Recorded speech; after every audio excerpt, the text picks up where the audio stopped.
हमारे जो कर्मचारियों की नियुक्तियां बंद है बहुत दिनों से, 900 मृतक आश्रित हैं जिनकी अभी तक नियुक्ति नहीं हुई। हमारे एआरएम के जितने पद हैं 23 में एक भी हमारे पास एआरएम नहीं रह जाएंगे। तो एक तरह से विभाग का आगे से सर्वाइवल के लिए ये बहुत ज़रूरी था। तो सुन रहे हैं मंत्री जी की मजबूरी कि आखिर क्यों बस का किराया उनको बढ़ाना पड़ा। अरे भाई, आश्रितों को नौकरी जो देनी है, युवाओं को रोजगार जो देना है, तो आपको तो जेब ढीली करनी ही पड़ेगी। वैसे जब ये गजब का तर्क परिवहन मंत्री दे रहे थे तो मानो उनके खुद के गले में ये तर्क कहीं फंस सा रहा था।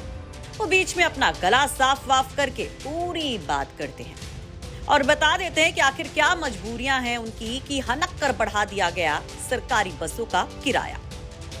देखिए, कोरोना काल में 2 वर्षों तक कोई किराया की बढ़ोतरी नहीं हुई।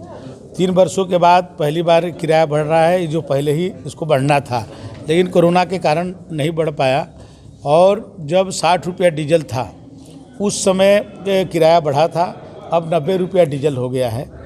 और हमारी बहुत सारी गाड़ियां जो एनजीटी के कारण जो है उसको 10 साल के बाद या 11 लाख किलोमीटर के बाद उसको बेड़े से बाहर करना है। तो उस स्थिति में नई बसें आए। हमारे जो कर्मचारियों की नियुक्तियां बंद है बहुत दिनों से, 900 मृतक आश्रित हैं जिनकी अभी तक नियुक्ति नहीं हुई।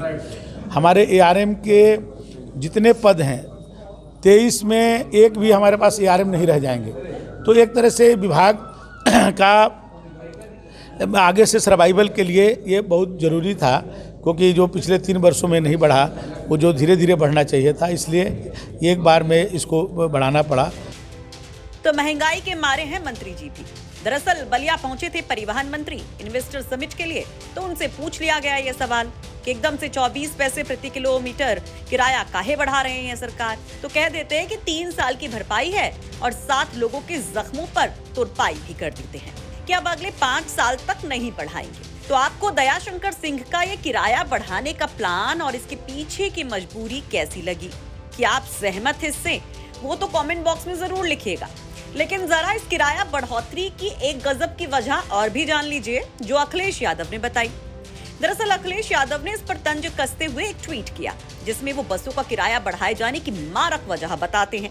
देखिए, अखिलेश कहते हैं कि बस का किराया 24% बढ़ाकर क्या उत्तर प्रदेश की भाजपा सरकार इन्वेस्टमेंट समिट का खर्चा जनता की जेब से निकालना चाहती है, क्योंकि उन्हें मालूम है ना अब तक पिछला निवेश आया है और ना अगला आएगा। अमीरों की पोषक भाजपा ने महंगाई को गरीब व आम जनता की नियति बना दिया है।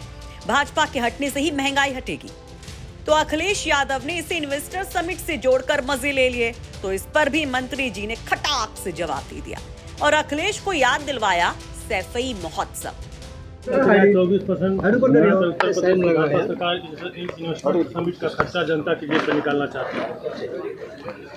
देखिए, उत्तर प्रदेश सरकार जो भी कार्यक्रम कर रही है ये उत्तर प्रदेश के विकास के लिए कर रही है, न कि सफाई में जो है सफाई महोत्सव बना करके बड़े बड़े जो कलाकारों को बुला करके हजारों करोड़ रुपया थोड़ी खर्च कर रही है।